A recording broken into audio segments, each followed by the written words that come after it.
एक नया वीडियो बना रहा हूँ क्योंकि अवतारवाद पर कुछ लोग आर्य समाजी विरोध करते हैं, तो मैं बताता हूँ। रामपाली कहते हैं कि हमारे व्यास जी का मोक्ष नहीं हुआ है, तो मैं उसी को आज पर एक नया वीडियो बना रहा हूँ कि मोक्ष सब जगह हुआ है। शिव पुराण से मैं आज उसका बताता हूँ कि कैसे नहीं मोक्ष हुआ है। सब जगह मोक्ष हुआ है, तो मोक्ष के लिए मुझे शिव पुराण खोलना पड़ रहा है। आज शिव पुराण से मैं बताता हूँ अवतारों का वर्णन। तो सबसे पहले मैं शिव जी द्वारा 10वें से लेकर 28वें योग अवतार का वर्णन करता हूँ, और उसके पहले 12 कल्प में होने वाले शिव जी के प्रथम अवतार से लेकर 9 अवतार तक का वर्णन किया गया है। नंदीश्वर कहते हैं, सर्वज्ञ सनत कुमार जी एक बार रुद्र ने हर्षित होकर ब्रह्मा जी से शंकर के चरित्र का प्रेम पूर्वक वर्णन किया था। वह चरित्र सदा परम सुखदायक है, उसे तुम श्रवण करो।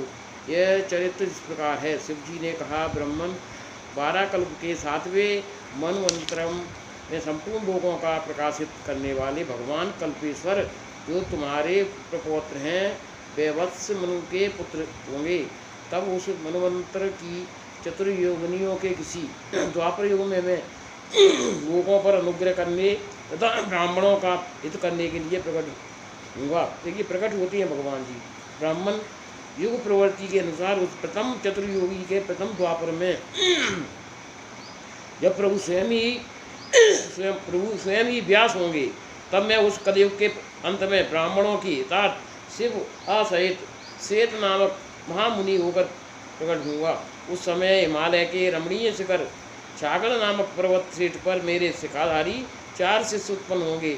उनके नाम होंगे श्वेत, श्वेतशिखा, श्वेताश्व और श्वेत लोहित। ये चारों ध्यान योग के आश्रय से मेरे नगर में जाएंगे। वहाँ पे मुझे अविनाशी के तत्वत्व जानकर मेरे भक्त हो जाएंगे तथा जन्म जरा और मृत्यु से रहित होकर परम ब्रह्म की समाधि में लीन होंगे।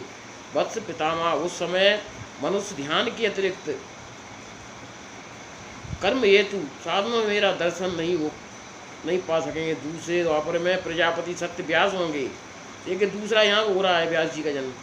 उस समय मैं कलयुग में सुतार नाम से उत्पन्न होऊंगा। वहाँ भी मेरे दुंदभी, शतरूप, ऋषि तथा केतुमान नामक 4 वेदवादी द्विज सिद्ध होंगे। वे चारों ध्यान योग के बल से मेरे नगर को जाएंगे और मुझ अविनाशी को तत्वतः जानकर मुक्त हो जाएंगे।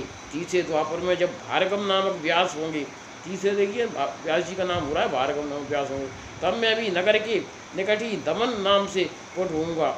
उस समय भी मेरे विशोक, विशेष, विपाप और पाप नाशन नामक 4 पुत्र होंगे। चतुरानंद, उस अवतार में भी शिष्यों को साथ ले व्यास जी की सहायता करूँगा और उस कलयुग में निवृत्ति मार्ग को सुदृढ़ बनाऊंगा। चौथे द्वापर में जब अंगिरा व्यास होंगी, चौथे नाम हो रहे हैं अंगिरा नाम के व्यास कहे जाएंगे, उस समय मैं सुयोत्र नाम से अवतार लूँगा। उस समय भी मेरे 4 योग साधक महात्मा पुत्र होंगे। ब्राह्मण, उनके नाम होंगे सुमुख, दुर्मुख, दुर्दम और द्रुतिक्रम। इस अवसर पर भी इन शिष्यों के साथ में व्यास की सहायता में लगा रहूँगा। 5वें द्वापर में सविता व्यास नाम से कहे जाएंगे। तब मैं कंक नामक महा तपस्वी योगी होऊंगा। ब्राह्मण, वहाँ भी मेरे 4 योग साधक महात्मा पुत्र होंगे। उनके नाम बतलाता हूँ, सुनो। सनक, सनातन, प्रभावकारी सुनंदन और सर्वव्यापक निर्मल तथा अहंकार रहित संत कुमार जी। उस समय भी कंक नामधारी में सविता नामक व्यास का सहायक बनूंगा। निवृत्ति मार्ग को बढ़ाऊंगा। उन्हें 6वें द्वापर के प्रवृत्त होने पर जब मृत्यु लोक कारक व्यास होंगे और वेदों का विभाजन करेंगे, उस समय भी मैं व्यास की सहायता करने के लिए लोकाक्ष नाम से प्रकट होऊंगा और निवृत्ति पथ की उन्नति करूंगा। यहाँ भी मेरे 4 दृढ़वृत्ति शिष्य होंगे। उनके नाम होंगे सुधामा, बिरजा, संजय तथा विजय। विदे 7वें द्वापर के आरंभ में जब शतक्रतु नामक व्यास होंगे, उस समय भी मैं योग मार्ग में परम निपुण जैवी शिव नाम से प्रकट होऊंगा और काशीपुरी में गुफा के अंदर दिव्य देश में उस आसन पर बैठकर योग को सुदृढ़ बनाऊंगा तथा सतक्रतु नामक व्यास की सहायता और संसार भय से भक्तों का उद्धार करूंगा। उस युग में भी मेरे सारस्वत, योगीश, मेघवा और सुबाहन नामक 4 पुत्र होंगे। 8वें द्वापर के आने पर मुनीश्वर वशिष्ठ वेदों का विभाजन करने वाले वेद व्यास होंगे। योग तुम उस युग में भी मैं दधिवाहन नाम से अवतार लूँगा और व्यास की सहायता करूँगा। उस समय कपिल, आसुरी, पंचसिक और सालवत नाम से मेरे 4 योगी पुत्र उत्पन्न होंगे जो मेरे ही समान होंगे। ब्राह्मण नबी चतुर्युगी के द्वापर में मुनि से सारस्वत व्यास नाम से प्रसिद्ध होंगे। नवे रूप में सारस्वत व्यास नाम के उत्पन्न हो रही है। उन व्यास के निवृत्ति मार्ग की वृद्धि के लिए ध्यान करने में मैं सब नाम से अवतार लूँगा। उस समय पराशर, गर्ग, भार्गव और ग्रीस नाम के 4 महायोगी मेरे शिष्य होंगे। प्रजापति उनके सहयोग से मैं योग मार्ग को सुदृढ़ बनाऊंगा। सन्मुखे इस प्रकार मैं व्यास का सहायक बनूंगा। ब्राह्मण उसी रूप में मैं बहुत से दुखी भक्तों पर दया करके उनका भवसागर से उद्धार करूंगा। मेरा वह वृषभ नामक अवतार योग मार्ग का प्रवर्तक सारस्वत व्यास के मन को संतोष देने वाला, नाना प्रकार से रक्षा करने वाला होगा। उस अवतार में मैं भद्रायु नामक राजकुमार को जो विश्व दोष से मर जाने के कारण पिता द्वारा त्याग दिया जाएगा, जीवन प्रदान करूंगा। तदंतर उस राजपुत्र की आयु के 16वें वर्ष में ऋषभ ऋषि जो मेरे ही अंश हैं उनके घर पधारेंगे। प्रजापति उस राजकुमार द्वारा पूजित होने पर वे सद्रूपधारी कृपाल मुनि उसे राजधर्म का उपदेश करेंगे।